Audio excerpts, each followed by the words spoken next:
My name is Emily. I live with my husband in a spacious house. We have a son named Richard who reached adulthood a few years ago and moved out. Initially, I felt lonely without him, but I've since adjusted. Still, it always brightens my day when he calls to say he's coming home. One day, Richard called to tell us he was visiting and had someone special to introduce.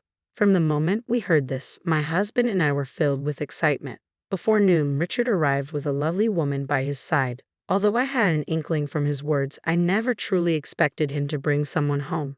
My son, beaming with pride, introduced her. Her name is Karen. Isn't she wonderful? She's my wife. I was momentarily stunned, struggling to grasp his words. After a brief pause, I asked, Richard, did you say Karen is your wife? Not your girlfriend? Richard nodded with a grin. Yes, Mom. Maybe you're going a bit deaf. I couldn't bring myself to laugh at my son's teasing. I haven't heard about you getting married. Did you know about this? I asked my husband. He shook his head, equally puzzled. No, I didn't hear anything either. We both turned to Richard, seeking an explanation. With a proud smile, he said, That's why I came to announce our marriage registration today. By the way, we had a grand wedding in Bali with our friends. We were speechless. Richard, oblivious to our stunned reaction, continued to rave about the wonderful wedding in Bali. My head began to ache, and I carefully asked, You've already registered and had the wedding. Why weren't we invited? Karen, who had been silent until now, spoke up. Do we need to invite strangers? I was taken aback by her words. She continued calmly, Isn't it a waste of money? I couldn't hold back my emotions. No, we are Richard's parents, I said, my voice trembling. Karen seemed unconvinced and said with a dissatisfied look, But you're strangers to me. I was taken aback and fell silent. My son must have finally noticed the tension in the room and hurriedly explained, Karen has no parents or siblings. It would have been sad if she was the only one without family at the wedding. That's why I didn't invite you guys. Hearing about Karen's situation left me at a loss for words. I thought if that's the case, maybe it could be understood. Of course, I wasn't entirely satisfied, but I told myself it was too late since the wedding was already over. After the newlyweds left, I confided in my husband. I wonder if those two will be okay. He shared my concern but said, It's their decision. They're already married. All we can do is watch over them. Although I agreed with him, I couldn't just leave it at that. So I decided to try to bridge the gap with Karen. I got my son's phone number and decided to reach out. When Karen realized it was me on the phone, her tone immediately turned sour. What do you want? I realized my call might have made Karen uncomfortable, so I quickly explained my reason. I got some delicious treats and I thought I'd bring them over to you next time. Karen replied, Oh, I don't need that. In fact, I don't even plan to give you my address. I couldn't help but ask why. Karen calmly answered, I don't want to give personal information to strangers. Please delete my phone number. Before I could say anything else, she hung up.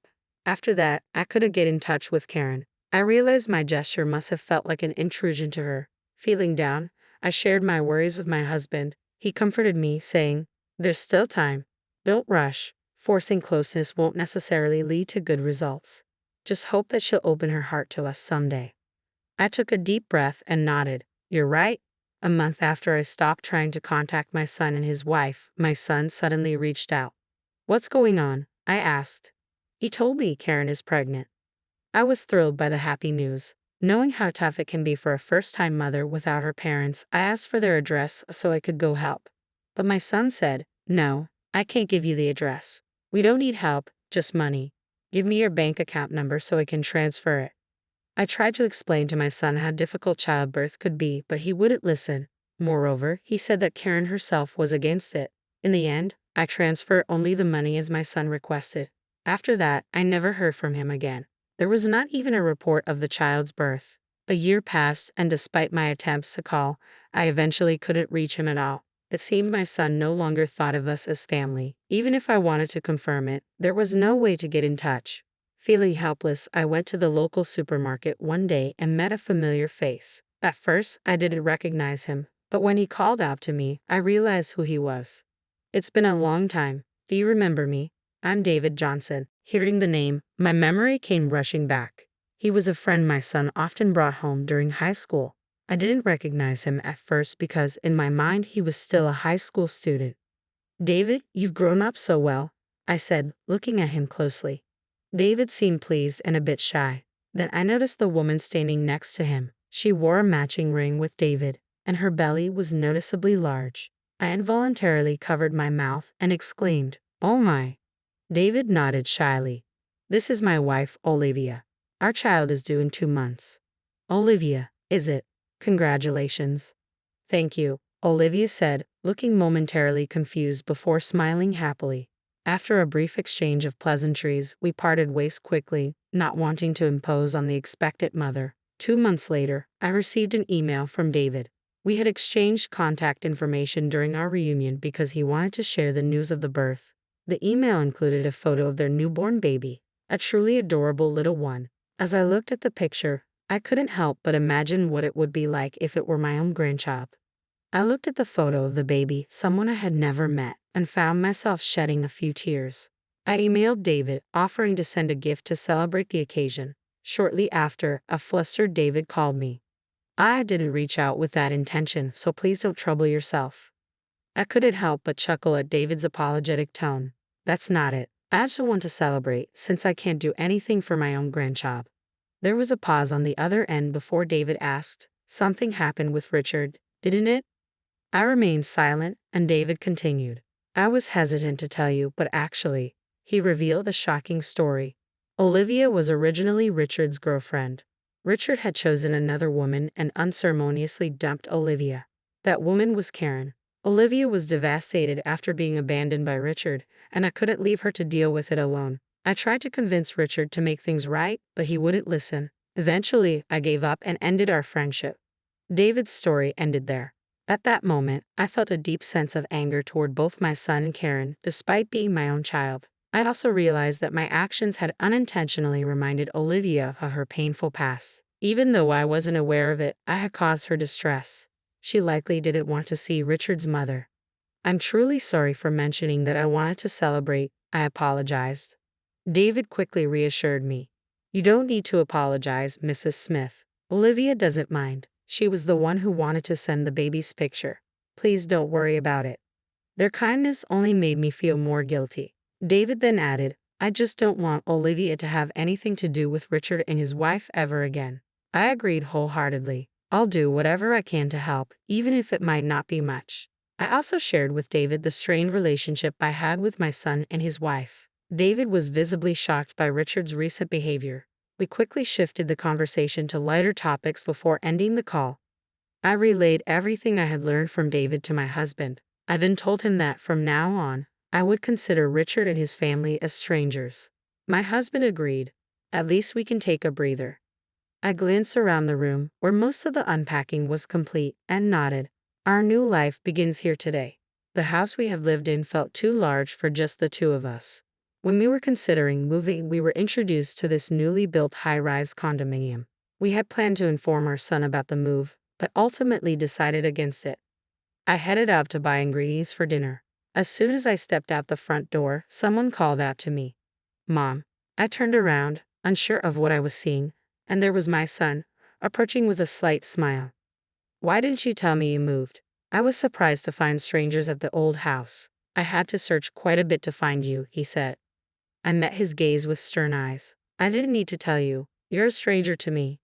Richard seemed taken aback by my change in attitude and grew flustered. "What are you talking about? I'm your son." I ignored him and started walking. Richard quickly fell into step beside me and continued talking. Mom, I want to apologize for everything that's happened. I was misled by Karen. You must have some extra money if you're living in a new high-rise condo, right?" Despite Richard's attempts to engage, I kept walking. Seeing that I wasn't responding, Richard's tone grew anxious. Karen was a habitual liar. Her claim of having no family was false. She was actually disowned by her parents due to a romantic scandal at her previous job. When I glanced at my son, he misunderstood my silence and continued to criticize Karen. Karen came to me for money after she couldn't make it on her own after quitting her job. I was just deceived. I should be able to live in that high-rise condo too. I stopped and faced him. He seemed hopeful that I was finally ready to listen, but I held his gaze firmly and said, "You chose that dishonest woman despite being in a relationship with someone else.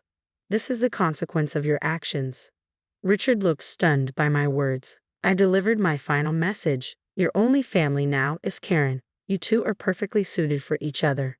Leaving him there, I walked away and contacted David. I was concerned that Richard might cause trouble for David or Olivia. As I feared, Richard had tried to apologize to Olivia and asked David to mediate between us. He even said something absurd like, "You two got married because of me." David, at his breaking point, announced he was severing ties with my son and warned that he would call the police if Richard continued to harass them. In a panic, Richard fled. Afterward, Richard tried to spread malicious rumors about David and Olivia among their mutual friends but was met with disdain instead. Karen, who was supposed to be his only ally, abandoned him, running off with another man after squandering all of Richard's savings and left their child behind. Seeing the situation worsen, we decided not to intervene despite hearing the rumors. Eventually, Richard came to us with the child in tow. "You must feel sorry for your grandchild, right? Let us stay here," he pleaded. My husband, who had been silent until now, exploded in anger. "Don't be ridiculous. Stop acting like a spoiled child at your age. You're no longer our son but a stranger. Get out." Frightened by our harsh reaction, my son fled, leaving the grandchild behind. My husband quickly locked the front door while I gently picked up the child. The little one, oblivious to the situation, reached out to my husband with a smile. Seeing that innocent smile, my husband and I shared the same thought. While we have no intention of forgiving our son and Karen, the child is innocent. We exchanged a nod and decided to raise this child ourselves. I heard that my son is now doing physical labor, likely struggling to make ends meet with a job he detests. Despite his hardships, he hasn't tried to come back home, though even if he did, the outcome would be the same. My husband and I are fully occupied with caring for our grandchild. Although raising a child at our age is challenging, the child's smile gives us the strength to keep going. For tasks that are too difficult, we rely on the help of David and his wife, for which we are deeply grateful. It seems that a leisurely retirement is still a distant dream, but for now, I want to savor the time with my husband and grandchild. I'm Emily. Jake, my older brother by 2 years, is a scientist. He's living his dream of working in research and seems really happy with it, even though he's busy all day. Our son, Mike, is 3 years old, just like Jake. He loves watching and trying out new things. Right now, he's really into the goldfish he caught at the fall festival. Our daughter, Sarah, is 1 year old. She loves to eat, and her chubby cheeks are just so cute. She brings so much happiness to our home. Life is pretty good for our regular family, except for one thing. Emily, what are we having for dinner tonight? Mother-in-law. Just as I was trying to calm down my crying daughter and finish cooking dinner, the doorbell rang without warning. My mother-in-law strolled into our house, as she often does around this time. While it's not always on the same day each week, her visits are frequent enough that my son hardly even glances away from the TV. My goodness, fried food again. That's not good, too oily. You should take better care of Jake's stomach when he comes home tired from work. It's not good for the grandkids either. But Mike really enjoys it. Well, that's because you only give him junk. Look, I've made a creamy vegetable stew and minestrone for you. It's important for the kids to get used to Western food from an early age. My mother-in-law began setting the table with the large containers of creamy stew and minestrone she brought. It's a lot, enough to last for at least 3 days, and I felt a bit disheartened just looking at the stew, which was mostly carrots and cabbage. Come on, snap out of it. I'll take the food you made home with me, so go ahead and pack it up. It's not tasty, but we can't waste food. This was routine. Last time she visited unexpectedly, she replaced my clam chowder with her own fried chicken. She left without even sparing a glance at her grandchildren, clutching the still warm container. Once the front door closed, my son turned to me. Softly, Grandma took my fried chicken again. My heart ached seeing the sadness on my son's face. Don't worry, there's a little bit of meat left. Just wait a moment. Yay! As I heated up the oil again, I felt relieved seeing my son's joyful reaction to my words. However, my inner dissatisfaction lingered. My mother-in-law had become increasingly intrusive since my marriage, and it had worsened over the last year. Every week, she showed up unannounced during dinner prep time. Initially, she would just criticize my cooking and parenting. then leave her cream stew on the counter. But for the past 6 months, she started taking my food home with her, effectively ruining our meal. I couldn't fathom my mother-in-law, who lived alone since my father-in-law passed away, eating all 3 servings. She was probably throwing it away. As I prepared baby food and distracted the kids, I managed to cook. It was tough, but seeing my family's happy faces kept me going. Yet, my fried chicken, braised pork, mapo tofu, and hamburgers, all of it, got taken away. I grew up in a family that owned a restaurant, and my dad taught me how to cook, so I'm pretty confident in my culinary skills.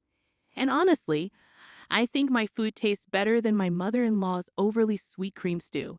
It bothers me to have my abilities undermined by her, but with Mike in the picture, I've been finding it hard to stand up to my mother-in-law, who is also his grandma.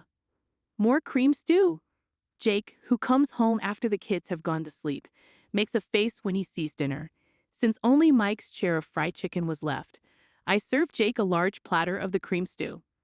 What can I do? It's what my mother-in-law brings over. If you don't like it, you can tell her. Yeah, I guess. Jake pokes at the stew, showing little enthusiasm. He shows up without considering Sarah's nap time and even takes away Mike's favorite foods right in front of him. Well, she's lonely since Dad died. That was 2 years ago. How much longer do I have to put up with this? Yeah, I guess. Jake is usually dependable, but he avoids confrontation when it comes to his mother-in-law. Another fruitless conversation passes, and I let out a deep sigh. The only positive thing is that she hasn't suggested moving in. One day, tired of the usual routine, my mother-in-law drops a bombshell during dinner. Instead of her typical greeting, she announces, "Emily, this Christmas, everyone's gathering at our place." What? But after your father passed away last year, we haven't really been able to do much. We've relied on relatives from Dad's side since the funeral, so I'm inviting them to our home as a way of saying thank you, she explains. Sounds exhausting, I respond, lacking enthusiasm. I wonder how she plans to host suddenly when we've always gathered at her brother-in-law's or her own childhood home for Christmas and family reunions. She frowns at me, as if dealing with someone of lesser intelligence. You're not just a bystander here. You'll be helping too, she declares. What? Come over on the 24th and help clean up, she adds, surprising me with her audacious decision. But Sarah is so young. Just use a baby carrier or something. That's how women used to do it back in the day, she suggests, brushing aside my objections. Maybe, but you're also in charge of the full-course Christmas meal. Don't you dare repackage store-bought food or cook anything that tastes bad. I don't want to be embarrassed, she warns. What? You can't be serious, I protest. I'm thinking of inviting your dad's relatives on one day and my sister's family and our daughter on another. It'll be a busy holiday, she continues, though her complaints are tinged with a hint of satisfaction. Hold on, the one who's going to be busy is me, not you. As the daughter-in-law of this family's eldest son, do your duty properly, LOK. She concludes before leaving me stunned and my son surprised. She doesn't forget to pack the shrimp gratin that just needs to be baked. That night, when I share my mother-in-law's plans with Jake, he's just as puzzled as I am. What? She's organizing a party on Christmas Eve? Inviting Dad's side of the family when he's not here. Yeah, that's the idea, I confirm. Well, maybe Mom's feeling lonely, Jake suggests. I finally lose my temper at Jake's predictable response. Think about what it's like for me, always being pushed around. Seeing Jake's expression shift to one of realization, he falls silent. Even he understands that this time, it's too much, and he lets out a resigned sigh. All right, I'll handle the cleaning and entertaining the relatives. Really? I'm relieved to hear Jake's offer. It gives me some direction. But can you still cook the full-course Christmas meal? He asks. Just for this year. Let's keep Mom's reputation intact. Plus, everyone in the family loves your cooking, he pleads, eyeing the meatloaf his mother left for us. I mean, it's hard to say no after making a concession, he adds. Fine, just for this year. Thanks, man. I can't wait for Emily's Christmas feast. I say grateful for his understanding. Geez, you're in high spirits, aren't you? Jake remarks, smiling. Being praised isn't so bad, and I don't mind cooking for people. So I prepare myself mentally, knowing it's just for this time, and agree to prepare a full-course Christmas meal. When I inform my mother-in-law that Jake will stay over to help with cleaning, she makes a displeased face and says, "How could you let the man of the house do such things?" But she seems reasonably satisfied, seeing Jake bustling around at his parents' home for my sake. Then comes Christmas lunchtime. "Emily, is the corn soup ready?" My mother-in-law asks. "I'm preparing the croutons now," I reply, scurrying around the kitchen to get the carpaccio and corn soup ready. "You're so inefficient." "I'll bring the food myself," she criticizes. "I'm sorry. If you're going to complain, try preparing a meal for 20 people. It's really, truly exhausting," I retort, feeling the strain of the day. Finally, the serving is done, and I sit down at the party, relieved to have made it through. Jake seems to have settled our daughter down for a nap in another room. Despite the challenge of preparing a full-course Christmas meal for 20 people, it's gratifying to see everyone relishing my cooking. However, this feeling of satisfaction is short-lived. "This quiche looks so beautiful. It's like something you'd buy," someone compliments. "Ah, thank you," I reply, feeling a bit uneasy. "You're good at flattery. This carrot slaw is perfectly balanced with the vinegar. The orange scent really freshens up your mouth," another guest remarks. "That's because Christmas meals tend to be rich, so I made it a bit more acidic," I explain. Something feels off. Every time someone tries to praise my Christmas cooking, my mother-in-law interrupts with her own commentary. Finally, Sophia, father-in-law's sister, unwittingly unveils the source of the awkwardness. "Emily, your mother-in-law is such a great cook, isn't she?" "Excuse me?" I respond, taken aback. Unfazed, Sophie continues, "Did Olivia make this entire Christmas feast? That's amazing." Huh? I haven't cooked a full-course Christmas meal in ages. I was going to leave it to my daughter-in-law, but she's absolutely terrible in the kitchen and she never comes by.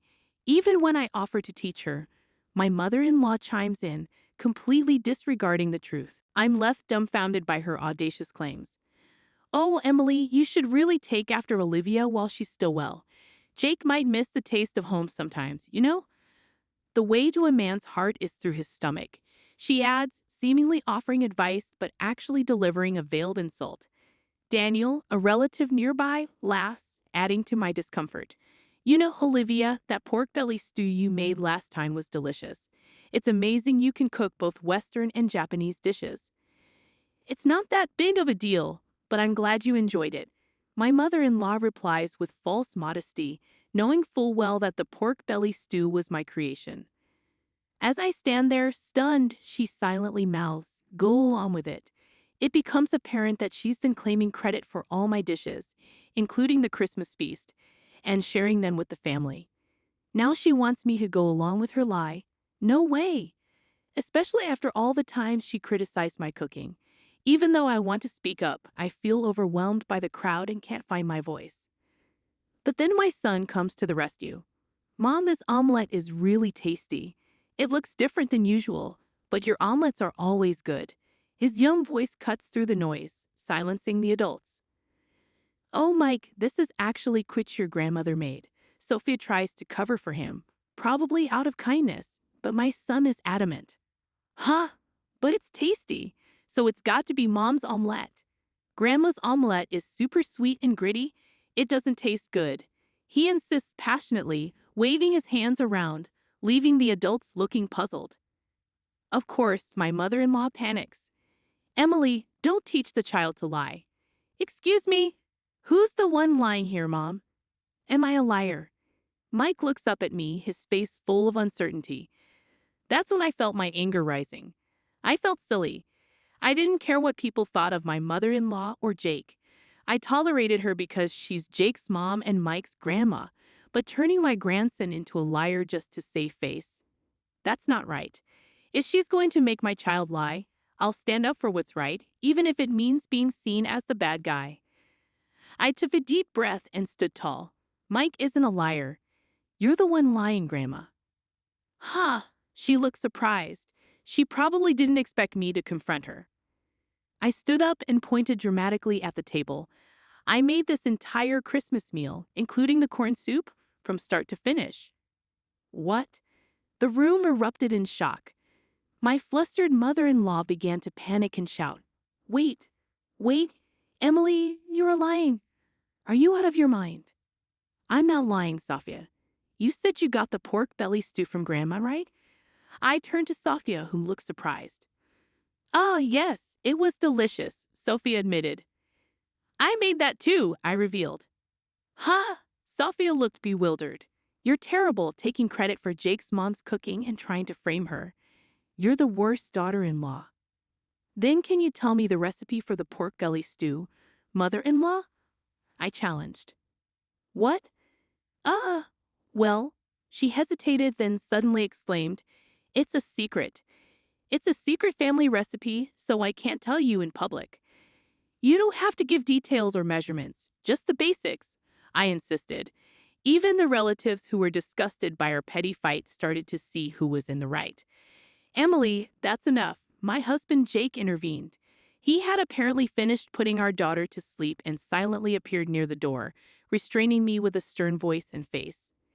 My mother-in-law clung to Jake as if he was her ally, looking like a tragic heroine. "Jake, what's up with your daughter-in-law?" "She's calling me a liar. That's awful, Mom." "You're the awful one here." "What?" Mother-in-law's mouth dropped open. "This entire Christmas feast? Emily made it all?" "Yes, she did, while taking care of the kids. Trying to take credit for it is pretty low, Jake," I affirmed. "Sophia, the only thing Mom made is that massive bowl of creamy stew over there." "Have you tried it?" Jake pointed out. "Huh? Yeah," Sophia responded, visibly shaken. "Yeah, it was insanely sweet, wasn't it? Mom thinks if it's sweet, it's tasty. She's always been so cautious about salt and oil, but uses sugar with no limits, so all her dishes taste like a block of sugar," Jake explained. "Is that so? The pork belly stew was probably made by my daughter-in-law too. If you got any other dishes from Mom recently, they were likely made by Emily," Jake continued. "Really? Even that meatloaf?" Sophia asked. "That was me. And the mapo tofu and shrimp gratin. That was me," I confirmed. Everyone in the family was disillusioned with mother-in-law because of her own son's revelation. "Isn't that right, Mom?" Jake challenged. Mother-in-law, exposed for all her lies, started panicking. It seemed like she had given up on lying and was now trying to appeal to Jake's emotions. "Why? Why are you siding with your daughter-in-law?" "I'm your mom," she pleaded. "I didn't want to have to say this either, Mom," Jake responded solemnly. "I thought you were just lonely because Dad isn't here, so I've been having Emily put up with you.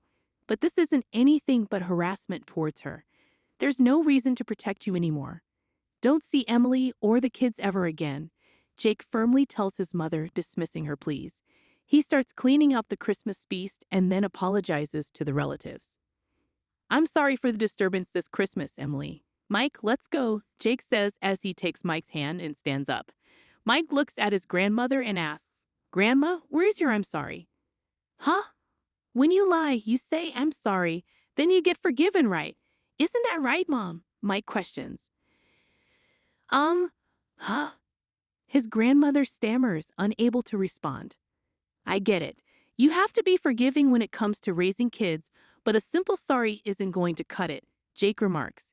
Seeing his mother's reluctance to apologize, he sighs in resignation. Grandma can't even say I'm sorry, and she's supposed to be an adult. How sad. "Let's go home and have Mom's delicious Christmas feast, okay?" Jake suggests to Mike. Oh, we left behind a growling mother-in-law and confused relatives, carrying our sleeping daughter and the Christmas feast as we left Mike's house. We went straight to my parents' place and served the Christmas feast. Everyone was delighted and ate with joy. This is what I had been striving for, so my heart was full. Jake, of course, apologized profusely and promised never to let us meet mother-in-law again. The atmosphere at my house stayed uncomfortable. The relatives left, leaving only my mother-in-law and some bland food. The next day, my mother-in-law's sister, her husband, and Jake's sister visited as promised. When they saw the bland food, they laughed and said, "We expected as much." It seems my mother-in-law's lack of cooking skills was well known among her relatives. "So you boasted about hosting a Christmas feast? I wondered what trick you'd pull," they teased. "Maybe you're just jealous of Emily, who's good at cooking and praised by Jake and Mike. Sorry for the inconvenience," they added. After hearing the details from Jake, my sister-in-law thanked me for my efforts. "I'm sorry for jumping to conclusions. Turns out Sophia also enjoys cooking, and we bonded over a recipe for braised pork belly," she said. The misunderstanding with Jake was cleared up, and I found new friends who share my cooking hobby. I felt refreshed, enjoying a carefree Christmas. Of course, my mother-in-law wasn't going to give up easily, but I was prepared. As I was making cornbread, my phone rang. It was my mother-in-law. She was furious on the other end of the line. "Excuse me, where are you? It's dinner time. Do your duty as a wife. Are you making the same mistake in coming over again?" she scolded. "No thanks," I replied. "What? You'll be the one left out by the family," she warned. "That won't be a problem. Actually, it was you who got shunned by the relatives. I've even made plans to cook with Sophia next time," I informed her.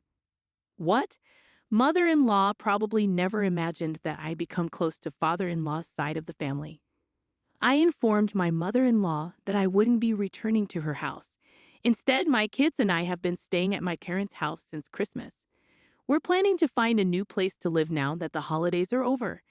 Despite my mother-in-law's insistence on living near her, Jake's workplace is closer to my parents' house. Since my mother-in-law couldn't heed Jake's warning to stay away from me, we've decided to physically distance ourselves. Right now, Jake is the only one living at his parents' house, and he'll leave once he's ready. When my mother-in-law demanded to know where we were, I simply responded that she couldn't get away with not cherishing Jake's mom. However, I reminded her that both Jake and his sister had forgiven her, so it was okay.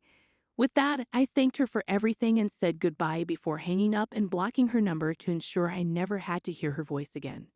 2 years later, my family eagerly waits for my cooking in the living room, playing around as I fry burgers in the kitchen. It warms my heart to see them eagerly awaiting my cooking with smiles on their faces. "Get out!" My mother-in-law, Catherine's harsh voice pierced the air. When my husband was transferred abroad, she kicked me and my daughter out of the house. With no place to go, I ended up at the park, holding my 2-year-old daughter, feeling lost and unsure of what to do next. Suddenly, police officers surrounded us. "Please come with us," they said. Soaked in the rain and shivering from the cold, I followed them to the police station, where I found an unexpected person waiting for me. "I'm Emma, turning 35 this year. I met my husband Bob at work, and after a year of dating, we got married. I quit my job when we tied the knot, and 2 years ago, our daughter Lily was born. Right now, we all live together with my mother-in-law, Catherine. We used to rent, but after Catherine's husband passed and her niece started acting up, we decided to buy a new apartment and live together. We thought about getting a house, but with Catherine's knee issues, we figured it'd be smarter to live where it's easy to get around. Buying an apartment was cheaper and had an elevator, which was a big help. Catherine liked the idea too, so we put money down and got a 35-year loan. Bob's job doesn't move us around much since we bought the place, but he still travels for work about once a week. With a 2-year-old, his trips stress me out. At first, Catherine pitched in with childcare, but now she's not much help. She leaves dishes dirty and utensils unwashed, which piles up extra work for me. When I ask her to help, she promises to do better but doesn't follow through. Oddly enough, she cleans up when Bob's around, and I just noticed that recently. At first, I didn't think much of it when Catherine occasionally rinsed the dishes, but now I see things differently. I suspect she's deliberately making things difficult for me, like when she offers to pick up things from the store, and then conveniently mentions afterward that she actually needed something. This happens a lot. I used to think Catherine's knee problems made moving hard for her, so I wanted to help out as much as possible. But now, my eagerness to assist is wearing thin. I considered talking to Bob about it, but he's already stressed from work, and I didn't want to add to his worries. Catherine's behavior started not long after we moved in together, and it's been going on for years. When I mentioned it to a friend, she said, "Sounds like she's bullying you. Why not talk to Bob? He might be able to help." But if I bring it up with Bob, Catherine, who doesn't have any other family, might end up in a care facility. So I thought maybe it's best to just tough it out. However, something happened one day that made me reconsider. That day, I had arranged to drop off Lily at my parents' house. They'd always loved having her over and often suggested I stay the night too. But I always worried about leaving Catherine alone. After a quick chat with my parents, I headed back to our apartment where Catherine was waiting. But when I got there, I realized I had forgotten the keys. At first, I panicked a bit, but then I remembered Catherine was home. I tried buzzing her through the intercom, but there was no answer. I waited outside, thinking she might have gone out, but she didn't return. As it got darker, I decided to follow another resident into the building. I was sure Catherine wouldn't be out so late, but when I buzzed our apartment again, there was still no response. I waited a while longer, but still nothing. Finally, I heard a faint sound from inside, confirming Catherine was home. I kept buzzing the intercom, but she wouldn't answer. Feeling defeated, I booked a room at a nearby motel for the night, planning to sort things out when Bob got back from his trip. I got locked out. I explained to Bob when he asked what happened. He was understandably upset, but Catherine just brushed it off, blaming her hearing and joking about getting old. Relieved to be back inside, I grabbed my keys and went to pick up Lily from my parents' house. They offered their support, saying I could always come back if things got too tough. Their comforting words brought tears to my eyes, but I quickly composed myself before heading home with Lily. For a while, things seemed okay with Catherine. Then, unexpectedly, Bob's international transfer was confirmed. A permanent move, not just a business trip. We just bought a place, and now this international assignment. What should we do? Bob asked me. I hesitated, considering the stress it might bring to Lily, but ultimately decided it was best for us to stay in the U.S. Soon after, Bob had to leave for Europe. Although he was concerned, work kept him occupied, leaving me, Lily, and Catherine to navigate life together. Living with Catherine took a turn for the worse once Bob left for Europe, just as I expected. Her attitude shifted drastically. On a stormy day, when it was unsafe to go outside, Catherine blindsided me with a shocking request. "Now that Bob's away, wouldn't it be best if you and Lily found somewhere else to live?" she said bluntly. "Excuse me? What are you saying?" I couldn't believe what I was hearing. "I'd prefer to have the place to myself. I can't relax with strangers around.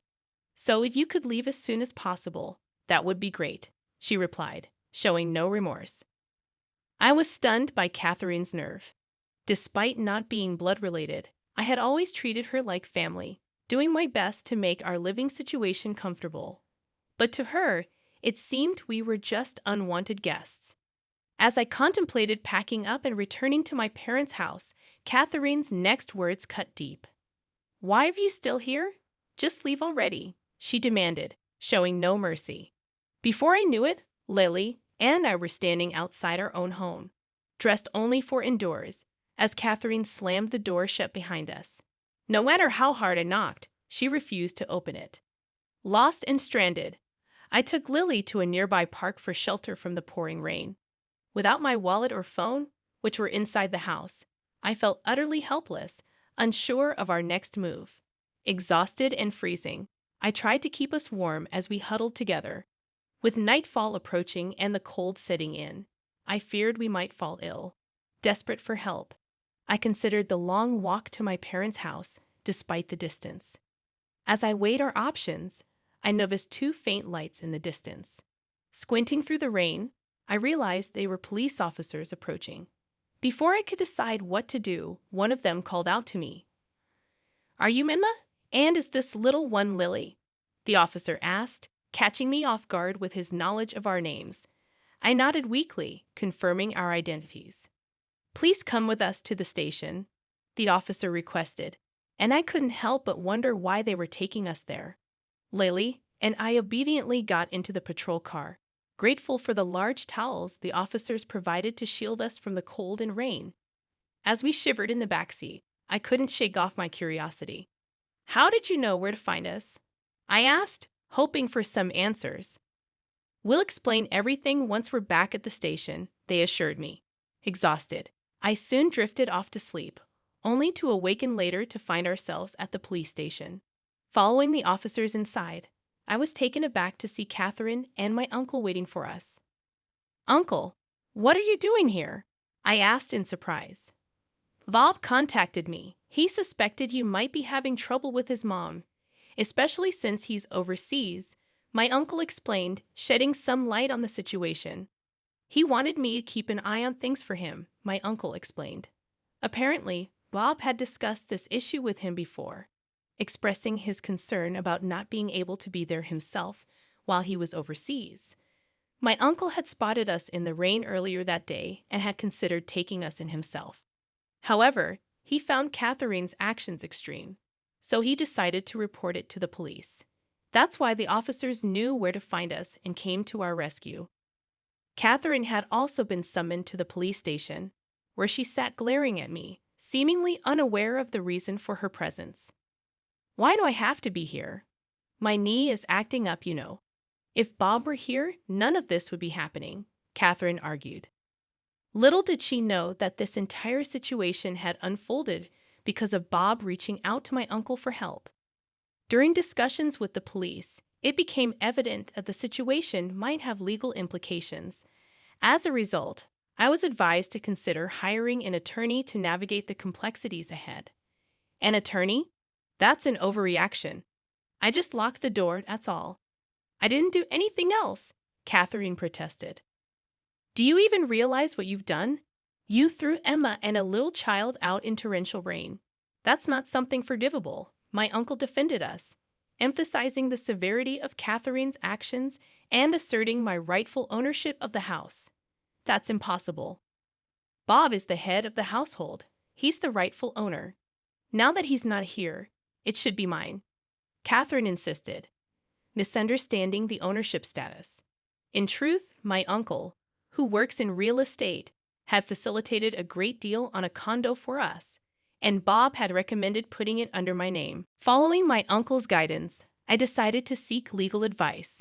The lawyer explained that evicting Catherine would be challenging and suggested considering placement in a care facility.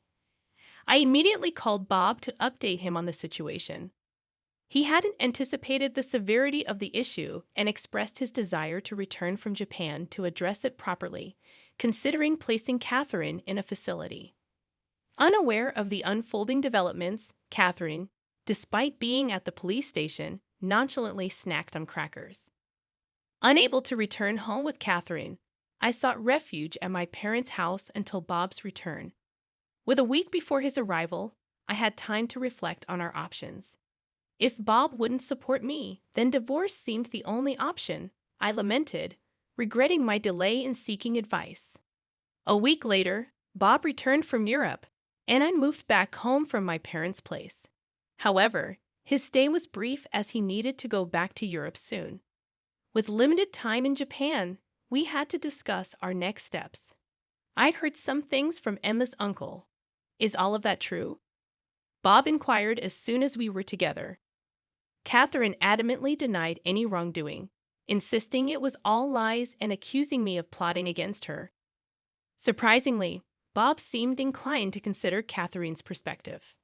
"Do you have any evidence to prove Emma's plotting something?" Bob asked, seeking clarity. "Evidence? Of course not. Emma, do you have any evidence?" I admitted I hadn't been able to keep track of things due to my busy work schedule. Uncertain of whom to believe, I handed Bob a voice recorder I had with me. "What's this?" Bob questioned as I handed it to him. I explained that it contained recordings of Catherine's harsh words and her eviction of me from the house. As Bob listened to the recordings, he heard Catherine's disparaging remarks about me, questioning why he even married me. Catherine quickly began to defend herself upon hearing the playback. "This is taken out of context. Everyone has their moments, right? I was just frustrated at that time. But it was just this once. Catherine attempted to downplay her actions, but the voice recorder played a relentless stream of verbal abuse, revealing countless instances of mistreatment, some not even captured on the device. Bob's hand trembled with tension and anger as he held the recorder, while Catherine appeared guilt-ridden. "Mom, what is this about?" Bob demanded an explanation, but Catherine remained silent. "If you won't answer, then I can only assume this is all true. If so, I need to prioritize Emma and Lily's safety. You understand that, right?" Bob's anger was palpable, a side of him I had never seen before. Catherine, seemingly realizing the severity of the situation, cowered in fear, unable to respond. In the ensuing discussions before Bob's return to Europe, I made it clear that I could no longer live with Catherine, especially with Lily in the picture. Bob seemed to agree, leaning towards the idea of placing Catherine in a care facility. However, Catherine vehemently opposed the suggestion, complicating matters further. "Regardless, I decided to sell the house, so you can't stay here anymore. If you don't want to go to the facility, you'll need to find another place," Bob announced firmly. "How dare you decide this on your own? I won't allow you to sell the house." Catherine protested vehemently, but the decision was made. Lily and I had already chosen to move to Europe, as Bob regretted not being more present for his family and was determined to make amends moving forward. Although I had reservations about moving abroad, knowing that Bob would be with us provided some comfort. Plus, I thought it would be beneficial for Lily, who was only 2, to immerse herself in a new environment and practice her communication skills in Europe. Therefore, selling the condo, which still had a mortgage, was the only viable option. Leaving it as it was would burden Catherine with the mortgage payments, which she couldn't afford on her fixed income. Considering her future prospects, it was essential for someone to be available to support her. Despite our best efforts, Catherine refused to move into a care facility voluntarily, so we had no choice but to arrange for her admission forcefully. "I'm sorry, but I have to head back to Europe. Could you take care of any necessary procedures here?" Bob asked before departing. With assistance from friends and family, I managed to complete the process of admitting Catherine into the facility. The staff there kept me informed about her condition, but it seemed she was struggling. While it would be understandable if she were simply feeling down, she was reportedly making things difficult for the staff and other residents. Before leaving for Europe, I visited Catherine to check on her well-being. However, she lashed out at me, accusing me of imprisoning her in the facility. She also vented her frustrations to the staff, criticizing the food, accommodations, and other residents.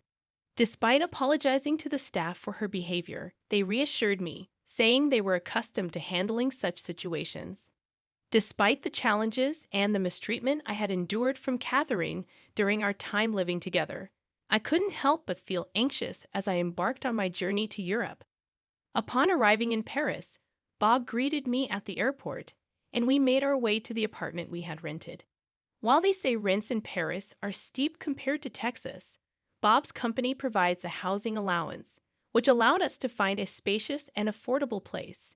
Our neighbors in the building have been incredibly welcoming, despite my limited fluency in French. Just yesterday, one neighbor shared some wine and cheese with me, and in return, I offered them some homemade mac and cheese. In the meantime, I'm gradually picking up French alongside my daughter Lily, recognizing the limitations of self-study. I've also enrolled in a language school, where I've met other Americans new to France and formed some great friendships. Back in the States, my worries about Catherine often overshadowed my enjoyment of outings with friends. But here in Paris, I can savor leisurely lunches and fully embrace the city's charm. My main concern now is Lily, who is still too young for kindergarten. Typically, children here start kindergarten at 5, so I'm hopeful she'll pick up enough French by then. Thankfully, Lily seems to be adapting quickly. As Lily grows older and approaches preschool age, I'm considering re-entering the workforce. While Bob supports me staying at home, living in Paris has sparked a desire for new opportunities. Witnessing the ambition and confidence of people here has inspired me. I've even befriended a waitress at a nearby cafe who hinted at a potential job opportunity there. The cafe is popular among both Americans and locals learning English, presenting a promising avenue for me. Despite the challenges ahead, our move to France has strengthened the bond between Bob and me. I feel more empowered to express my feelings, and I'm confident that we'll face whatever comes our way as a family. Right now, I've never felt happier in my life. That day, I think I was really tired because as soon as I put my daughter, Nia, to bed, I went to my room and fell asleep right away. Later, I woke up suddenly because I heard Nicholas crying. I checked the time on my phone, and it was 1:00 a.m. I felt relieved that I had managed to get a short nap. Feeling exhausted, I got up to comfort Nia. Then, I heard someone shouting, "Shut up, be quiet." It took me a moment to figure out where the voice was coming from. I thought it might be my mother-in-law, Jamie, yelling at me from her room. I responded, "I'm coming to calm her down now," and opened the door to the living room. There, right in front of me, was Jamie, glaring at Nia in the crib.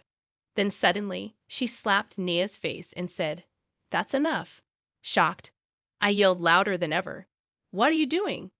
Jamie seemed surprised for a moment and then panicked, saying, "Why didn't you calm her down sooner? This baby is too noisy." I hurried to the crib and picked up Nia to shield her from Jamie. I couldn't believe it. She hit a baby. My name is Candice, and I'm a 28-year-old housewife. I used to work in an office, but now I'm on maternity leave, taking care of the house and our baby. My husband, Miles, and I moved in with my mother-in-law, Jamie, about a year ago. Miles has a demanding job and isn't home much. He was worried about leaving me alone while I was pregnant and felt sorry for Jamie since my father-in-law passed away 2 years ago. So we decided to live with her. At first, everything was okay, but Jamie's true colors started to show, and honestly, it's been tough. "Candy, you're so slow with the housework, and can't you cook better food?" Jamie kept picking on me every chance she got. When Willis, her husband, was alive, visiting my in-laws' house was fine, and I didn't really dislike Jamie. But after Willis passed away and we moved in together, Jamie became incredibly selfish and rude. She'd constantly insult me, saying things like, "Hurry up, you're useless and slow, even ugly." The last part was just cruel and had nothing to do with chores. Being pregnant, it's natural for me to be slower. But Jamie doesn't seem to understand or care. She just wants to harass me. Since Miles, my husband, is mostly away on business trips and doesn't get home until late, I spend most days with Jamie. I kept hoping things would get better once the baby was born. Surely even Jamie, as tough as she is, would soften up around her grandchild. I clung desperately to that hope. I talked to Miles about it on WhatsApp, trying not to bother him too much at work. He always replies with, "I'm sorry, I wish I could be there for you." And he does scold Jamie when they meet. Knowing Miles supports me gives me some comfort, even when I have to endure Jamie's criticism for not doing chores well while pregnant. After safely giving birth to a healthy baby girl, Miles, bless him, managed to arrange time off from work for the birth. He left early and rushed to the hospital. Just before I delivered, as he held our newborn daughter, "She's really cute, like an angel." He looked so happy and said, "I'm thrilled to have a child with the man I love." I messaged Jamie on WhatsApp to share the news of our baby girl's arrival, hoping she'd visit since we lived together. But Jamie didn't come to the hospital, nor did she reply. I started to worry if she wasn't interested in her granddaughter. Could the harassment continue even now? Just as I feared, the door to my hospital room opened.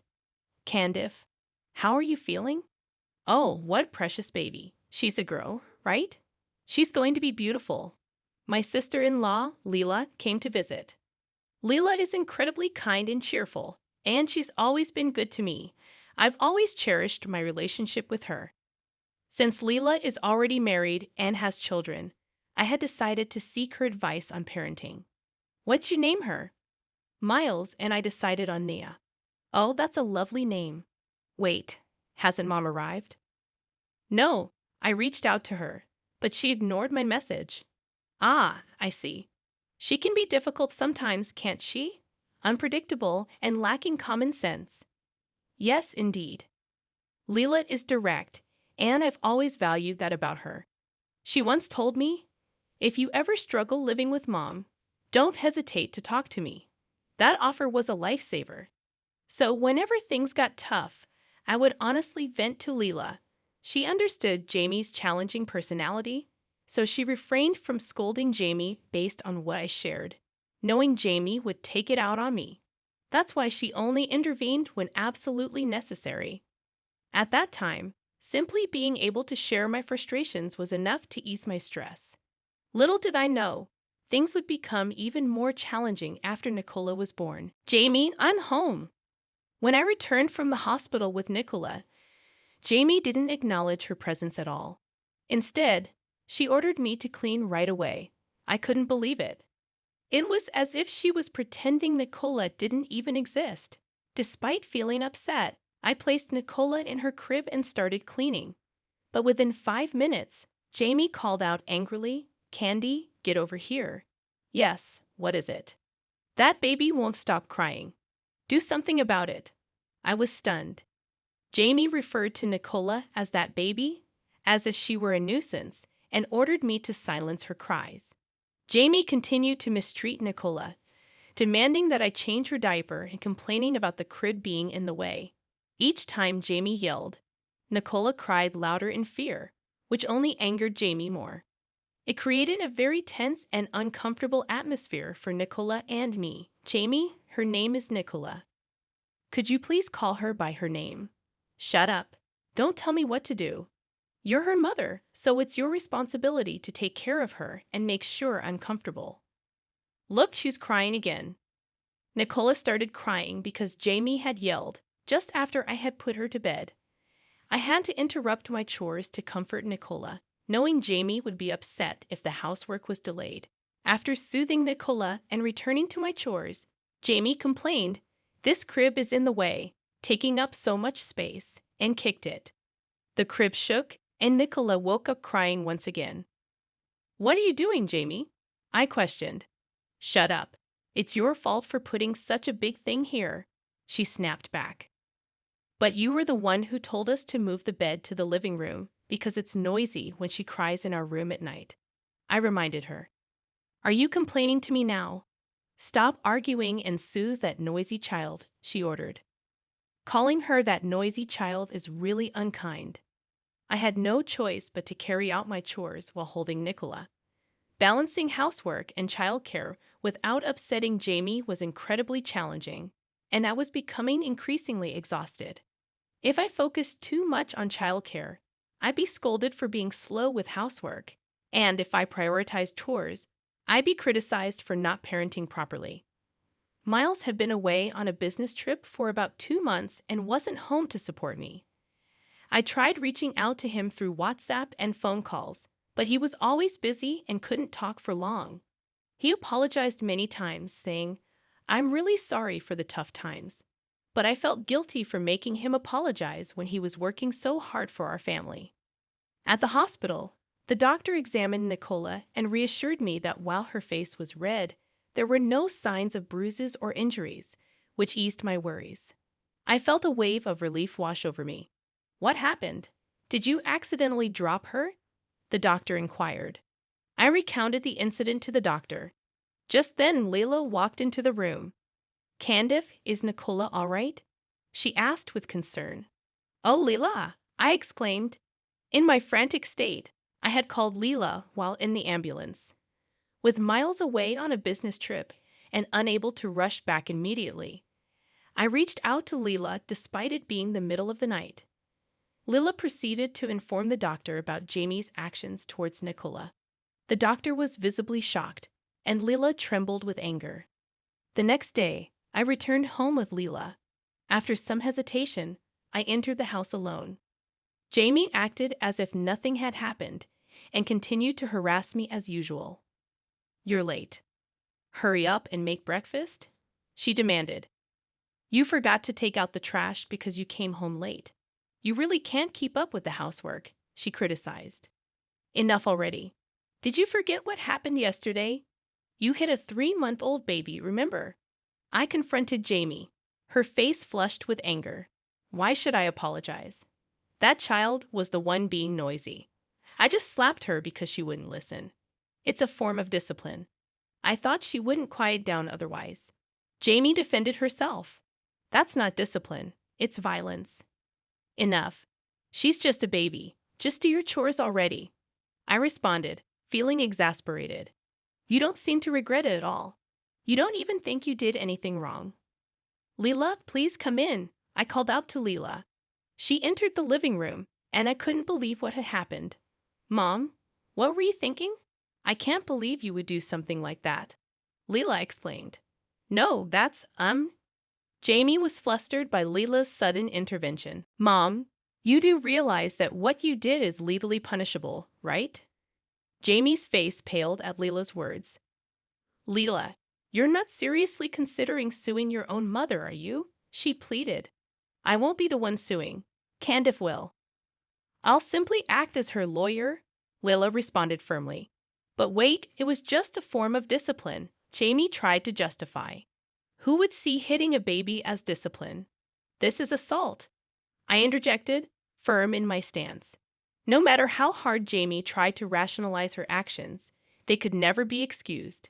I will definitely pursue legal action against you. Be prepared, I informed Jamie. Jamie began to cry softly. I'm sorry, Candice. I always lose control when I'm angry and end up regretting it later. I've always felt guilty about how I treated you and Nina. I truly am sorry for what happened. Why did I raise my hand to her? I always wanted a boy as the eldest grandchild. It was Willis' wish too. It might be an old-fashioned idea, but we always hoped for a boy to carry on the family line. And when a girl was born instead, I was happy about having a granddaughter, but also felt like I failed to fulfill a promise to Willis. Every time I got angry, I couldn't control myself. I'm truly sorry, Jamie confessed through her tears. Please, Candice, help me change. I'll do anything, Jamie pleaded, offering a heartfelt apology. Jamie, please try to calm down. Let's have a proper conversation, I urged, hoping to diffuse the tension. No, I've done something unforgivable. No amount of apologies will ever be enough. Jamie continued to apologize fervently. My heart wavered, and I almost forgave her. But then Leela intervened. Don't be fooled, Candice. Mom always puts on this act of deep remorse when she's caught in a corner just to escape criticism, Leela explained. What? She did the same thing when Dad found out about her affair. He fell for her act and forgave her, but her tears dried up immediately afterward. This is probably just another performance, right? You can't fool me, Leela declared, causing Jamie to falter. What are you implying, Leela? Upon closer inspection, Jamie's tears, which had been flowing moments ago, had already ceased. It was likely fake crying. Jamie, I can't forgive you anymore. How twisted must you be to try to worm your way out of what you've done? I exclaimed. Wait a minute. I'm not trying to escape anything. Jamie protested. Okay, I understand. But we've already decided to take legal action, I stated firmly. Jamie's face reddened with anger. Don't play games with me.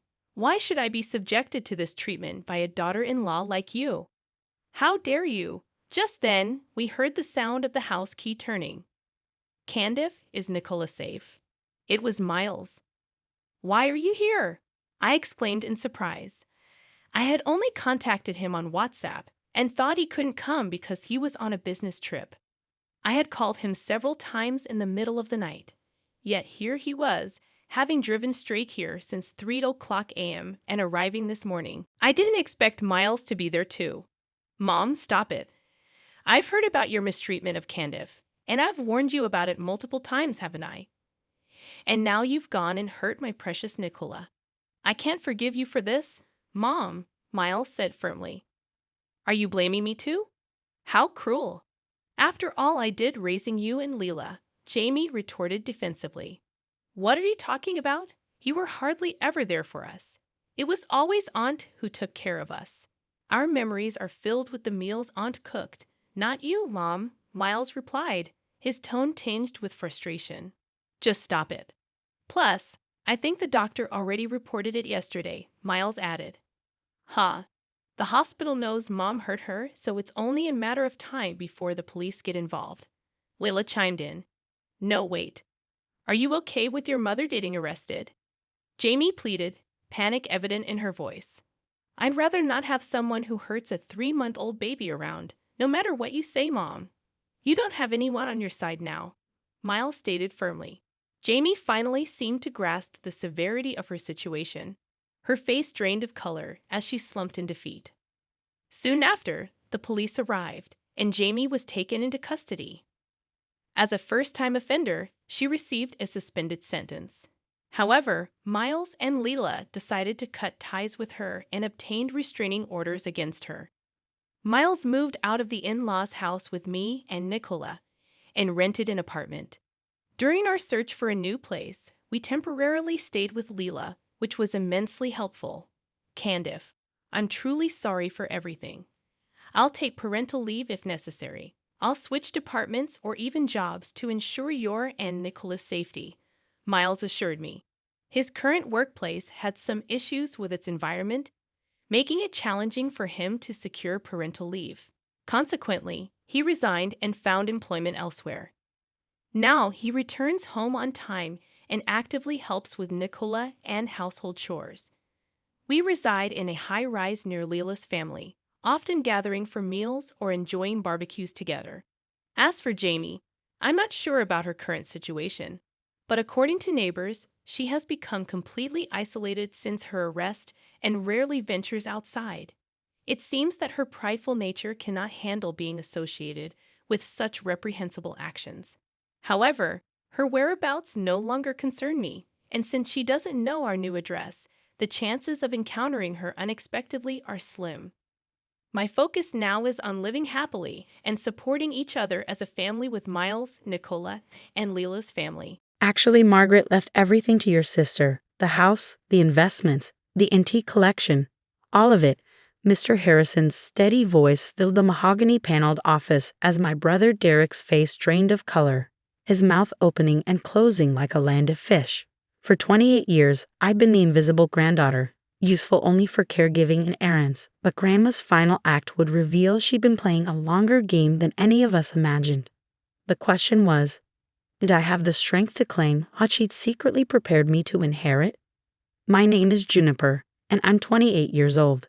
Sitting in that law office on a rainy Tuesday morning, watching my brother's entitlement crumble in real time, I felt the weight of every family gathering where I'd been dismissed, overlooked, and patronized. The leather chair beneath me had held 3 generations of our family during will readings, but this was the first time a woman had sat in it as the primary beneficiary. This is bullshit, Derek finally managed, his Yale class ring catching the light as he slammed his fist on the table. Check again. There's been a mistake. Mr. Harrison, who'd been Grandma Margaret's lawyer for 30 years, simply adjusted his glasses and read again. To my granddaughter, Juniper Rose Whitfield, I leave the entirety of my estate, with the following exceptions. To my grandson, Derek Whitfield, I.E., I leave my father's pocket watch and the sum of $1. So he cannot contest this will on grounds of omission. $1. The precision of that insult was so perfectly grandma that I almost smiled. She had dementia, Derek sputtered, turning to our parents. Dad, tell him. The last 2 years, she didn't even recognize people. Your grandmother was examined by 3 independent physicians 6 months ago when she updated her will, Mr. Harrison interjected smoothly. All confirmed she was of sound mind. She actually insisted on the evaluation, said she wanted everything ironclad. Our father, Derek Jr., sat frozen beside our mother, both looking like they'd been slapped. They'd been so certain of the outcome, the eldest son inheriting, as had happened for generations. They'd already been discussing renovations to Grandma's Victorian mansion, assuming Derek would generously allow them to live in the carriage house. Juniper doesn't even have a job. Our mother, Patricia, found her voice. She's been living off student loans and doing those little craft things. Margaret must have been confused. Those little craft things. my restoration work that had been featured in 3 major design magazines. But in my family's eyes, anything that didn't come with a corporate title was a hobby. Perhaps, Mr. Harrison said, pulling out a thick envelope, this will clarify matters. He handed me a letter, my name written across it in Grandma's distinctive script. She asked that you read this aloud, Miss Whitfield. My hands trembled as I opened it. The room smelled of leather and old money, the same scent that had clung to every family gathering where my worth was measured and found wanting. My dearest Juniper, I began, my voice steadier than I felt. If you're reading this, then Mr. Harrison has just delivered news that has likely shocked your family. Good. They need shocking. Derek snorted. Vindictive old. Let her read, Mr. Harrison commanded with surprising authority. I continued. For 28 years, I've watched this family dismiss you because you were born female. I've held my tongue as your brother was given opportunities, education, and respect that you had to fight for. I've seen your parents fund his MBA while telling you that girls don't need expensive degrees. I've watched Derek fail upward while you succeeded in shadows. This is character assassination, Derek protested. I worked for everything. Everything. I looked at him directly for the first time. Like the internship Dad arranged, the business loan from his golf buddy, the condo Mom and Dad bought you for graduation while I got a gift card to Target. You chose to study art history, Mom said defensively. We told you it wasn't practical. Let me finish Grandma's letter. I cut her off, returning to the paper. What your family doesn't know, Juniper, is that we've been planning this for years. Every Thursday when you came to help me, we were building your future. The restoration work you did on my furniture. I've been selling pieces under my name, putting every penny into a trust. The errands you ran. You were meeting with my investment advisors, learning what this family never bothered to teach you. The room went silent. Even Derek stopped protesting. Your portfolio, I continued reading, currently stands at $1.2 million. The art and antiques in the house are worth another $2.3 million. You're the only one who knows their true value because you're the only one who ever really looked. The house itself is worth $4.5 million, and the remaining investments bring the total estate to approximately $12 million. $12 million? Derek's voice cracked. But I thought. You thought she was comfortable but not wealthy, I finished, because you never paid attention. You visited for holidays and birthdays, made small talk about your job, and counted the days until you could leave. You never noticed the Monet in the powder room or the first edition Hemingways in the library. You never asked about her life, her travels, her interests. And you did, he sneered, playing the perfect granddaughter. I listened, I said simply. Do you know she spoke 4 languages, that she traveled to 60 countries, that she'd run a successful import business in the 1960s when women weren't supposed to run anything? Of course you don't, because when she tried to tell her stories at dinner, you were always checking your phone. I returned to the letter. I'm leaving you everything not out of favoritism, but out of justice. You're the only one who saw me as a person, not a checkbook or an obligation. You're also the only one with the knowledge and skill to preserve what I've built. Your brother would sell to the highest bidder. Your parents would parcel it out to maintain appearances. But you understand that wealth isn't just money. It's history, beauty, and responsibility. This won't stand. Dad finally spoke, his lawyer voice emerging. We'll contest. Undue influence. Try it, Mr. Harrison interrupted, producing another document. Mrs. Whitfield anticipated this. She had every conversation with family members recorded for the last 2 years.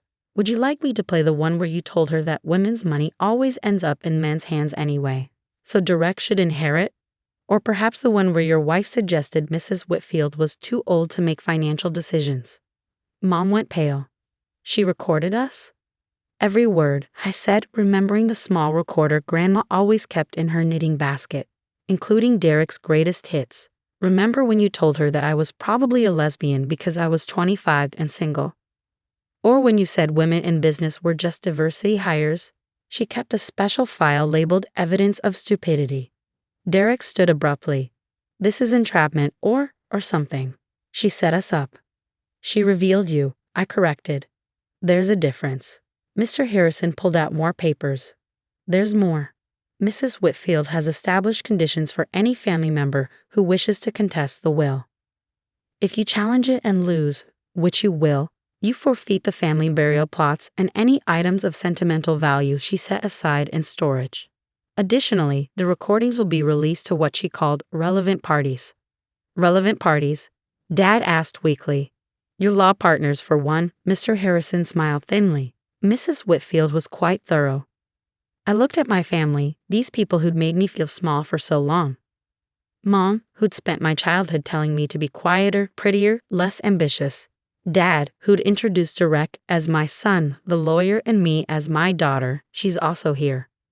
Derek, who'd gotten a car for his 16th birthday while I got a lecture about not being materialistic when I asked for driving lessons. You know what the funny thing is? I said, standing. I would have shared. If he'd ever, even once, treated me as an equal, I would have made sure everyone was taken care of. But you couldn't do it. Not even when I was the one driving Grandma to chemotherapy while Derek was too busy. Not when I spent every weekend helping her sort through decades of acquisitions while you all complained about the dust. Not even when I was the only one who noticed she'd stopped eating and got her to the doctor in time. That's not fair, Mom protested. We all loved her. You loved the idea of her, I shot back. The wealthy grandmother who would leave you her estate. But you never loved her. You never asked about her first husband who died in Korea, or why she never remarried. You never noticed that she donated millions to women's education because she'd been denied admission to law school in 1955. You never saw her cry every December 15th because that was the day she lost the baby that would have been my aunt. Silence filled the room. They hadn't known any of it. But I knew, I continued. Because while you were all waiting for her to die, I was helping her live. And she saw everything. Every dismissive comment, every sexist joke, every time you overlooked me in favor of Derek. She wrote it all down. I pulled out my phone, scrolling to a photo. This is from last month. Grandma and I at the Whitfield Foundation's first board meeting. She established it to provide business loans to women entrepreneurs. I'm the executive director. We've already funded 12 businesses. The Whitfield Foundation. Derek's voice was hollow. But that's the family name you were so proud of? Yes, and it's doing exactly what Grandma wanted, supporting women who were told they don't need money, don't deserve opportunities, don't matter as much as their brothers. Mr. Harrison cleared his throat. There's one more matter. Mrs. Whitfield left sealed letters for each of you. Whether you open them is your choice, but she wanted you to have them. He distributed 3 envelopes. I watched as my parents and Derek held them like live grenades. I'll give you privacy, I said, moving toward the door. Mr. Harrison, could we discuss the transition? I'd like to ensure the household staff keeps their positions. Of course, Mrs. Whitfield said you'd ask that. She also said to tell you the safety deposit box key is in the tea tin. You'll know which one. I did know. The one shaped like a cat that Derek had always mocked as tacky. Inside was the key to a box containing her most valuable pieces, things she hidden in plain sight because no one else bothered to look closely. Juniper, Dad called as I reached the door. You can't just walk away from your family. I turned back one last time. I'm not walking away. I'm walking forward. You're welcome to catch up if you can let go of the idea that I'm worth less than Derek because of my gender. But I'm done making myself smaller so you can feel bigger. This is Grandma poisoning you against us, Derek said desperately. We're your family. She didn't poison me. She showed me what family could be. Someone who celebrates your successes instead of diminishing them. Someone who sees your worth beyond your reproductive organs. Someone who trusts you with their legacy because they know you'll honor it, not liquidate it. I left them there with their unopened letters and shattered expectations. In the parking lot, I sat in my beat-up Honda, the car I'd bought myself because help only came with Y chromosomes in the Whitfield family, and let the tears finally fall. My phone buzzed. A text from my best friend Emma. How did it go? I inherited everything, I typed back, and they learned nothing. But that wasn't my weight to carry anymore. I had a foundation to run, a house full of treasures to preserve, had a legacy to honor. Grandma had given me more than money. She'd given me the freedom to stop pretending I was less than I was. I drove to her house, my house now, and used my key for the first time as its owner. The foyer smelled like her perfume and possibility. On a hall table sat a photo I'd never seen before. Grandma in her 20s, standing in front of a building with a sign that read M. Whitfield Imports. She was smiling like she owned the world. Now I understood why she chosen me. Not because I was perfect, but because I was the only one who'd inherited more than her eyes. I'd inherited her refusal to accept that girls don't need money, don't deserve opportunity, don't matter as much. The $12 million was nice, but the real inheritance was the knowledge that I'd been worthy all along. Grandma had just made sure everyone else knew it too. As I walked through the rooms filled with art and memory, I found one more note tucked into the mirror of her vanity. Juniper, they'll call you selfish, vindictive, manipulated. Let them, you know the truth. Women's money doesn't end up in men's hands anymore. It ends up changing the world. Now go change it. All my love, Grandma. I smiled, tucking the note into my pocket. Tomorrow, I'd meet with the foundation board. Next week, I'd start cataloging the collection properly. Next month, I'd host a fundraiser in this very house. But tonight, I pour a glass of her favorite sherry, sit in her library surrounded by first editions my brother never knew existed, and toast the woman who played the long game and won. To Margaret Whitfield, I said to the portrait above the fireplace, who knew that the best revenge isn't living well. It's living wealthy while funding other women to do the same. Somewhere across town, my family was probably still processing their letters, still finding ways to blame everyone but themselves, still believing that girls don't need money. They were wrong, of course. Girls need money for exactly the same reason boys do. Power. And thanks to Grandma, I finally had both. My name is Catherine. I'm 34 years old, and I've been staying with my mom at our family house ever since my dad died 3 years ago. I decided to stay because I didn't want to leave my mom alone. So I've been here for 3 years now. During this time, some really bad people came to see us. These people were my own brother, Bob, and his wife, Jane. I've known Bob since he was born, and Jane has been his girlfriend since they were in middle school. Bob used to bring Jane home during vacations, so I got to know her too. To be honest, I can't forget about those two. They used to bully me just for fun. Both of my parents were usually busy with work, so they weren't around much on weekends.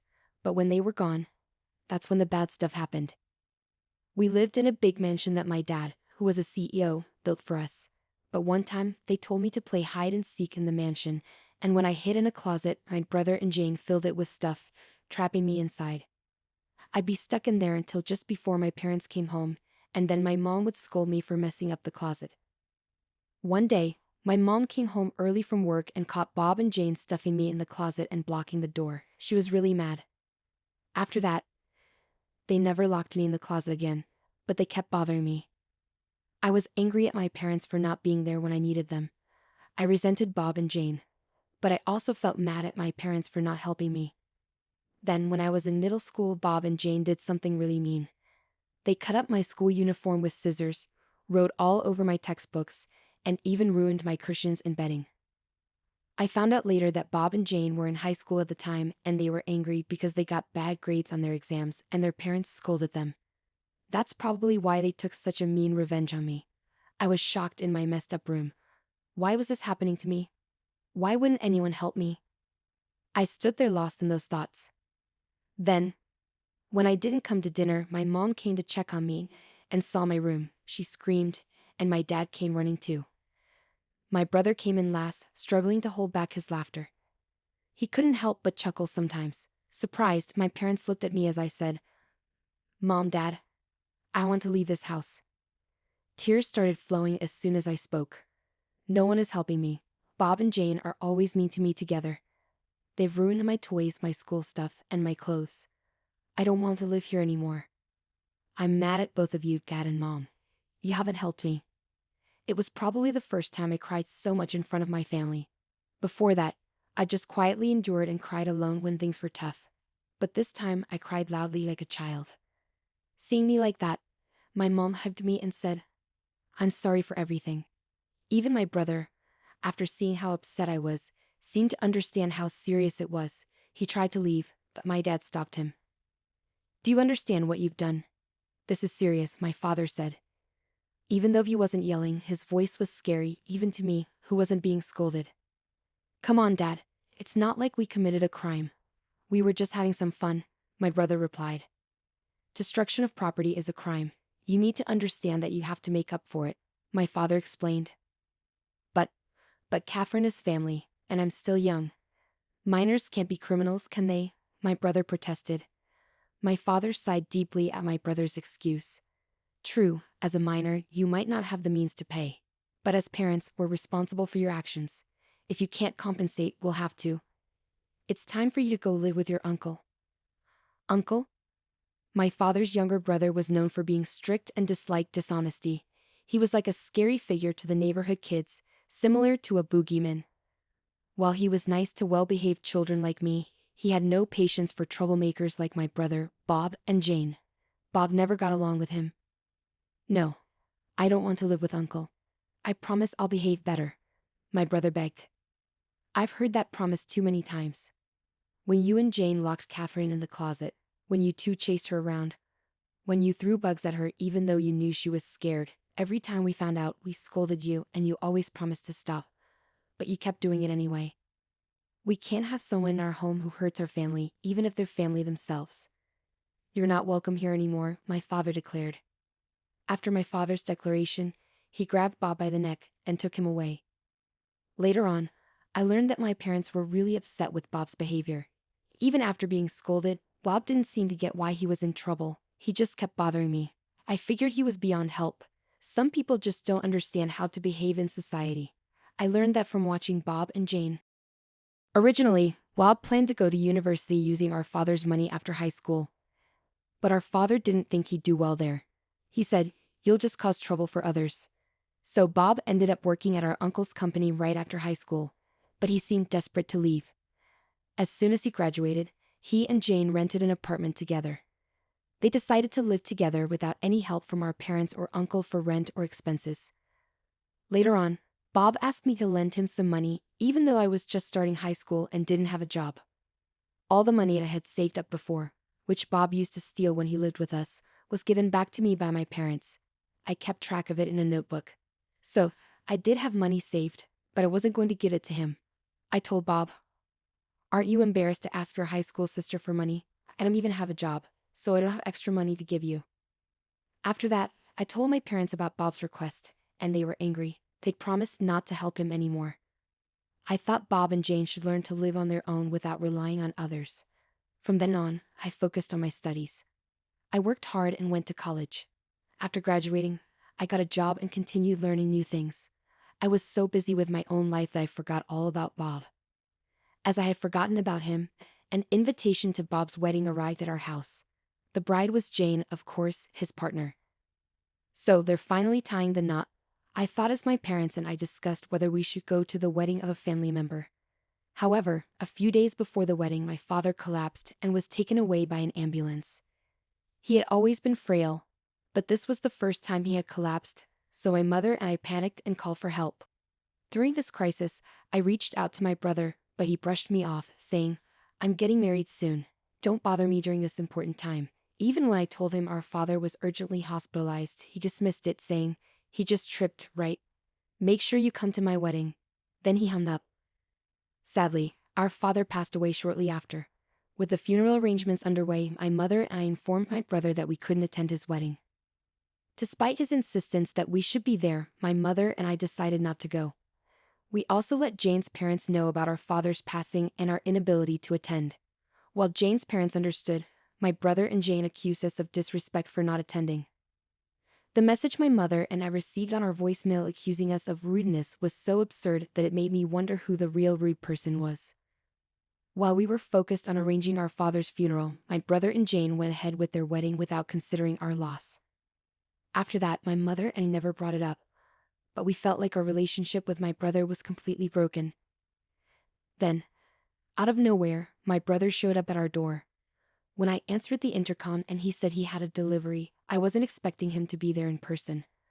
When I opened the door, there he was, along with Jane, carrying large suitcases. They'd pushed past me and barged into the house. "Hey, hold on, what's going on?" I protested. It seemed like my brother had forgotten our father's words, who had told him never to come back to our house. Despite that, they both barged in, dropped their luggage in the hallway, and started talking nonsense to me. "You and Mom need to leave this house right now," my brother demanded. "What? Mom has dementia, remember?" I was stunned. What was my brother talking about? It had been 3 years since our father passed away, and he hadn't apologized, visited the grave, or done anything to make amends. And now, he was asking for our family mansion. On top of that, he was assuming our mother had dementia and planning to kick her out. I was left speechless. Then our mother appeared from her room in the back. "Catherine, what's happening?" As she saw my brother, she said something shocking. "Oh, who are you?" "If you're a stranger, please leave," she said. My brother and Jane laughed at her. "See, this happens every time we see her. Her dementia must be getting worse. You take care of Mom. I'll take the mansion. I'm the oldest son, so I should get it," my brother declared as he walked further into the house. Jane, copying my brother, turned to me and our mother and said, "Take the old lady and go. I never want to see you again." I hurried to my mother's side and asked, "Mom, are you all right?" We felt like we were being pushed out, so we left the mansion, leaving all the old furniture behind. My mother and I gathered our things and left the house. Luckily, a friend of mine who heard about our situation offered us his house. He was overseas and couldn't take care of it himself. Originally, his cousin looked after the house, but since he's moving to another state next year, it seemed like a good opportunity for us. When we arrived at the house and unpacked, my mother and I finally felt relieved. Then my mother chuckled and said, "We've left that house, but I still don't like how Bob and Jane behave. Maybe we should sell the house," she suggested. I asked my mother about what Bob said regarding her having dementia. She explained, "That's just a story they made up. About 2 years ago, they started asking me for money all the time, but they didn't even attend their father's funeral. And they never bothered to check on me afterward." I couldn't believe their audacity to ask for money after all they'd done, so every time they asked, I pretended not to know them and said, "Who? I don't know you. You're a stranger to me, right?" "Oh, I understand now," I remarked. It seemed Bob and Jane misinterpreted my mother's deliberate distance and treated her like a stranger because she wanted nothing to do with them anymore. They thought her indifference meant she genuinely didn't remember them, leading them to believe she had dementia. Regardless, I believed it was wrong to kick someone out of their home, especially if they thought they had dementia. My mother quickly decided to sell the mansion. We'd have been discussing selling it ever since my father passed away, as it was too big for just the two of us. At that time, an executive from my father's company, where I was being trained as a successor, expressed interest in buying it. So the buyer was almost certain. We just needed to go through the paperwork. When I spoke to a real estate contact and explained the situation to the executive, they agreed that leaving the mansion with Bob and Jane would lead to serious problems. It was clear that action needed to be taken swiftly. A week later, our phones wouldn't stop ringing. Bob called my mother while Jane called me repeatedly. They probably wanted to tell us the same thing, but we found it amusing and decided to ignore them for 30 minutes and just enjoy our tea. As we chatted, an hour passed without us realizing it, and it seemed like Bob and Jane had been trying to reach us the whole time. When I finally answered Jane's call, she exclaimed, "Finally. Why didn't you answer sooner? There's a big problem. The house has been taken over." "Wait, didn't you two take over the house?" "I think it says who should be saying that we've been taken over," I retorted. "No, Bob and I were living in this mansion, but now some strangers have shown up and are demanding that we leave. They just barged in and are trying to kick us out. Our mansion has been taken over," she exclaimed. I couldn't help but burst out laughing. I really wanted to remind her that they were the ones who invaded the house in the first place and were unlawfully occupying it. Chuckling a bit, I replied, "You're talking about being taken over, but you're not even the legal owners. My mother, who was the rightful owner, has sold the house to someone else. So strangers who have no connection to the property should quickly move out." "What? She sold it? This mansion?" She sounded shocked. "But this mansion belongs to Bob," she protested. "When did anyone ever say that?" I questioned. "Well, no one explicitly said it, but Bob is the eldest son. Isn't it natural for him to eventually inherit this house, the property, and his dad's company? And I'll be living as the elegant wife of the CEO in this mansion," Jane argued. Despite her confidence, Jane seemed panicked. I couldn't help but burst out laughing again. The fact that she assumed Bob would automatically inherit the mansion and become the CEO of the company his father ran was astonishing. Such naive thinking, I thought to myself. Given Jane's strong belief, Bob probably also thought he would inherit both the mansion and the company, even though no one had ever promised him that. Once more, I couldn't help but laugh at Jane's words. Bob is the boss, and you're his wife? How can you even think that's possible? You both started at the company without any special training or education to run it, I chuckled. Jane seemed surprised by my teasing. She shot back. Well, I might inherit the company from my uncle then. I laughed even harder. You should check the company news first. And about my uncle's business, his cousin's son is already running it. What? So Bob can't be CEO, and I can't be a CEO's wife? Jane couldn't believe it. That's right. Can I hang up now? I don't think I need to talk to strangers anymore, I said. Please, Catherine, wait. Can you give us some money? Jane pleaded. I hung up the call, but later I heard what happened next from Uncle. Bob and Jane didn't want to leave the mansion. They clung to the pillars and refused to go. Uncle had to come and pick them up. It turns out, since they were hired by Uncle's company, they were undergoing strict training, and they were so scared that they cried when Uncle took them away. They were taken to a mountain retreat owned by one of Uncle's friends because they were too unpredictable on their own. Uncle warned them that if they didn't behave at the retreat, they'd be stuck there forever. Despite this, they tried to escape multiple times but got caught every time. Meanwhile, the person who was supposed to manage the house was my fiancé, who's currently working abroad. I'm living in his parents' house now. He's planning to come back home this year, so we'll start planning our wedding soon. My mother and uncle who helped us will be invited to the wedding, but Bob and Jane won't be invited. My name is Michelle, and I work in an office. I'm 31 years old, and my husband John is 33. We actually met through a friend's introduction, and now we've been married for 2 years. When I was growing up, I was pretty sheltered, being an only child. I went to a regular public school until middle school, but then I switched to an all-girls private school until college. You know how it is with all-girls schools. There's a lot of admiration among friends, but I never really thought about dating guys seriously. Sure, I went out with a couple of guys in my early 20s, but nothing really clicked for marriage. I always figured I'd meet someone eventually, but time flew by, and suddenly I was in my 30s. My parents started getting worried, especially my dad. He started suggesting I meet some guys he found on matchmaking websites, and one of those guys turned out to be John, my husband now. After we met a few times, John told me he had feelings for me.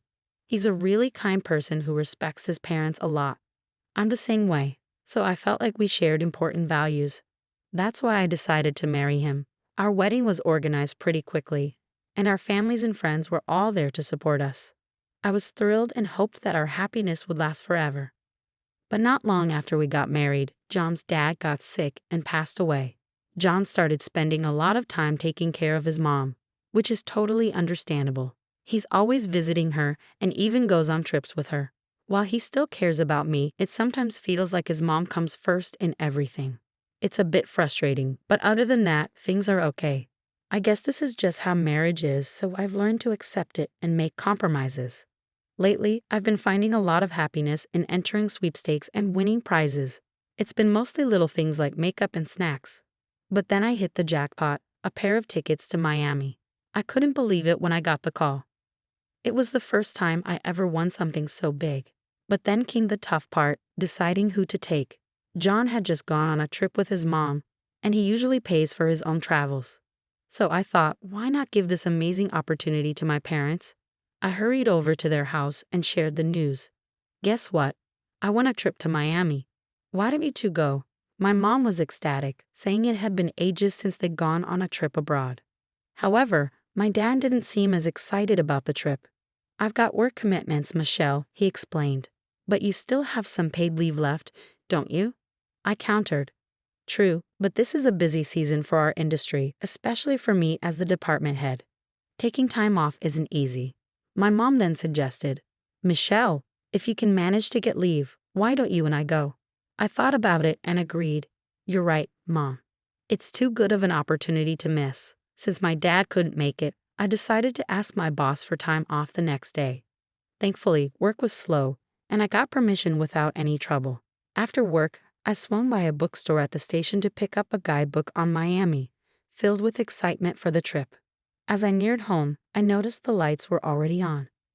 John must have gotten back home already, I realized.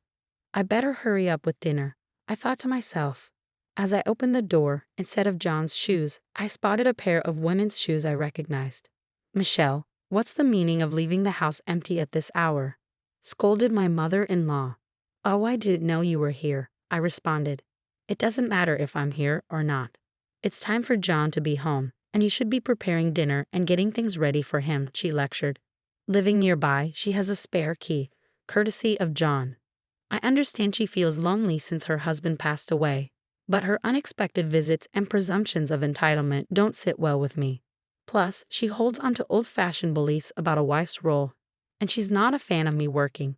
Every time we cross paths, she finds something to criticize or make snide remarks about, which makes it difficult for me to warm up to her. "Why the long face and the detour instead of coming straight home?" she continued. "You're such a useless wife." "Let me see what you bought," my mother-in-law demanded. "Please stop," I objected, but she ignored me and grabbed the bag containing the guidebook. "What's all this? What do you plan to do in Miami?" "How extravagant," she exclaimed. "No, it's a prize I won. I'm giving it as a gift to my parents," I explained. "Well, nobody told me about this," she retorted. Just as we were arguing, John walked in. "I'm back. What's going on?" he asked.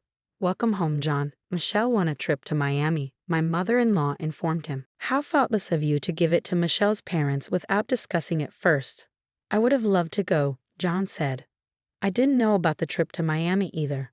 I was thinking of giving it to my parents," I responded. "How many people can go on this trip?" John inquired. "It's for 2 people," I replied.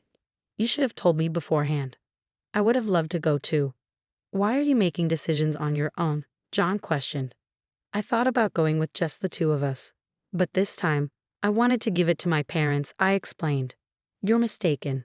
This time Mom and I are going, and you're staying home," John declared firmly, cutting off my protests. "No way. I won this. I'm going to give it as a gift to my parents," I insisted. "We can plan something else another time, right? Mom really wants to go, so please try to understand," I pleaded. "What are you even saying? You just went on a trip with your mom not long ago. Why can't I use my own money to go on a trip? Anyway, this time Mom and I are going.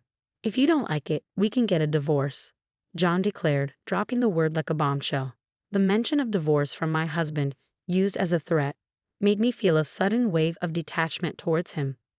"Fine, do as you please," I responded, deciding to step back. My husband and mother-in-law, oblivious to my internal turmoil, seemed pleased with themselves. "You should have been more understanding from the start," they chided. Ignoring their smug remarks, I began to consider my next steps to address the situation. The following day, I sought counsel from my parents, sharing the ordeal with them. My mom, who had been excited about the trip, seemed disappointed, but she understood the situation. "I understand. If that's how it is, we can't help it. It's better to avoid any tension between you 2, so don't worry," she reassured me. Feeling guilty about letting her down, I decided to make things right. During my lunch break, I called the airline and requested to change the trip to Miami to include my husband and mother-in-law instead. However, the operator explained that once the reservation is made, changes aren't allowed, and the tickets are only valid for the winner. This was clearly stated in the documents they sent me. Realizing my mistake, I told the operator I would decline the prize. I chose not to tell my husband and the others about this and decided that if they really wanted to go, they could purchase tickets themselves. That evening, when my husband came home from work, he brought up the trip. "Hey, Michelle, did you call the airline? Did you tell them we're going to Miami with Mom?" he asked. I made the call and handed over the winning documents and tickets to my husband. "Here, take a look at these. All the details are in there. It's important to read them," I urged. Knowing he probably wouldn't bother reading them, I handed them over anyway. True to form, he just glanced at them and set them on his shelf. "Try to see this as a kind gesture for your mom," I suggested. "Sure, I'm more than happy to stay home. I can't wait to see their reactions," he agreed. On the day of the trip, John seemed unusually tense, as if something was weighing heavily on him. As the departure day arrived, John and his mother encountered delays at the airport. "What's going on? Can you explain this?" he demanded, looking at me with confusion and frustration. "As we've explained, these tickets are non-transferable, and if the winner isn't present, they become invalid." This is clearly outlined in our policy. Anyone else attempting to use them would need to pay the full fare. The airline representative reiterated. John and his mother had already splurged on luxury hotels, stretching their budget thin. Then, at the airport ticket counter, they encountered yet another setback. I'm terribly sorry, but there seems to be an issue. Could you please try using a different payment method? The attendant requested. That's impossible. This card has been working perfectly fine. Why is this happening now? John exclaimed in frustration. I'm afraid we can't diagnose the problem here. You may want to contact your card issuer for assistance, the attendant advised. With no other option, John had to resort to using another credit card and then reach out to me. Hey, what's happening? The tickets you gave us aren't usable, and now my credit card's been declined, he explained over the phone. Did you bother reading the fine print on the ticket? It clearly states they're invalid if the winner isn't present. And as for your credit card issue, that's news to me, I retorted. No, your card, John clarified. Well, I've reported my card lost. I couldn't find it in my wallet, so I suspected you might have taken it. Thankfully, it hasn't been misused, I explained. That's not amusing. You won't get away with this when we're back, John threatened. That's entirely your own doing. What you did amounts to theft, I countered. You know what, woman? I'm divorcing you. Get out, John declared angrily. Fine. Just as I expected you'd say. As you wish. I'll agree to the divorce, I replied calmly. Truth be told, I had already planned to leave for my parents' house before John told me to go. I had already packed my bags, using the paid leave I had taken for this trip. As I left the house, I made sure to take the passbook and seal so he couldn't access our savings. I also informed the neighbors that we would be getting divorced. Upon reviewing our savings for potential division in the event of a divorce, I discovered that the funds had been depleted multiple times. I had no recollection of making these withdrawals, indicating that John was responsible. Further investigation, comparing the withdrawal dates with my daily blog entries, revealed that the money was withdrawn during the period when John and my mother-in-law were on vacation. I confided in my parents about John's proposition for divorce, his unauthorized use of my credit card, and his utilization of our joint savings for the trip with my mother-in-law. As I recounted the situation, my parents' expressions shifted from concern to sternness. I can't believe John would stoop to such deceit. I'm deeply sorry. It's my fault for arranging your marriage, my dad apologized, bowing his head in shame. His anger towards John was evident. This falls on my shoulders. Leave it to me, he assured me, taking responsibility. In reality, my dad held a high-ranking position at the parent company of John's employer and occasionally conducted audits. Despite another colleague being originally assigned, my dad rearranged his schedule at short notice to personally audit John's company. During the audit, he invited John's superior, an executive at the subsidiary, for a meal. Given the hierarchical structure, John's superior was visibly anxious, attempting to curry favor with my dad while struggling with nerves. During the meal, my dad took the opportunity to inform John's superior about my situation. In fact, my daughter is going through a divorce. It appears that the main issues stemmed from her husband's excessive dependence on his mother. If it were just that, I might have advised her to persevere, but it seems he also misused my daughter's credit card and depleted her savings without her consent. Under such circumstances, I couldn't in good conscience recommend reconciliation. By the way, your subordinate, or rather, former son-in-law, I suppose, is John. How has his performance been lately? My dad inquired. It's a busy time, but I haven't seen him much around the office, John's superior responded. Upon learning about my impending divorce from my dad, John's superior sensed trouble and decided to look into the matter further. John, being the son-in-law of the parent company's director, was well known within the company and received some preferential treatment. However, a closer examination might reveal more about his conduct. I'll arrange for a lawyer recommended by my dad to handle the divorce proceedings. You'll receive written confirmation soon, covering matters like alimony and property division, I informed John. John assured me that he wouldn't let things slide, but it seemed that neither he nor his mother would have an easy time upon their return from Miami. Sometime after John and my mother-in-law returned from their trip to Miami, John paid a visit to my parents' house. Michelle, what's this certified mail about? I'm strapped for cash. I can't afford to pay any alimony. And this property division, it's just a marital spat. There's no need to take it this far. I've apologized, so please come back, John pleaded. What are you saying? Have you even read the contents of the certified mail? Your mother's constant mental abuse, not to mention depleting our savings and attempting to use my credit card without permission. There's no way we can reconcile, right? I countered. Please, don't say that. Since you left, it's been difficult for both Mom and me. Have you been receiving icy stares from the neighbors, or have there been issues at work? John inquired, his demeanor stiffening. I suppose I hit the nail on the head, I remarked. How did you? Well, who knows? What do you think the reason might be? If you reflect on your actions, you might understand, I replied. I can't reconcile with you, and you'll have to face the consequences. Prepare yourself. Also, please communicate through the attorney from now on. If you persist in lingering, I'll involve the security company, John warned sternly. When I mentioned involving the security company, John finally relented and left with a heavy heart. In truth, everything John had come pleading about was orchestrated by my father and me. Before returning to my parents' home, I went to our neighbors and spun a tale about being kicked out by my husband and mother-in-law after they stole the plane tickets I had won in a lottery. Drawing from my past experience in the drama club during my student years, my performance was remarkably convincing. Since my husband and mother-in-law returned from their Miami trip, rumors and gossip have swirled around them in the neighborhood.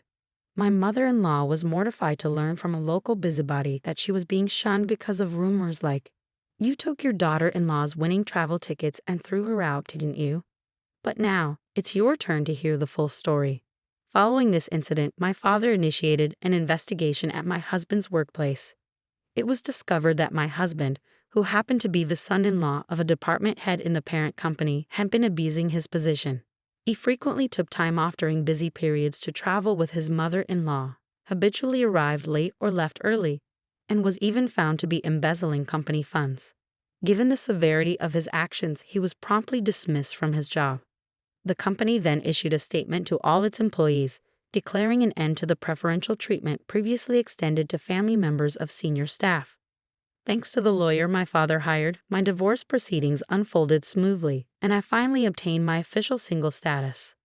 The savings my husband had depleted were divided evenly based on their original amounts before his spending spree, and I received fair compensation. My detailed blog entries served as evidence of his emotional abuse, validating my experiences. Feeling liberated after getting justice against my husband and mother-in-law, I didn't want to hoard the compensation from the divorce.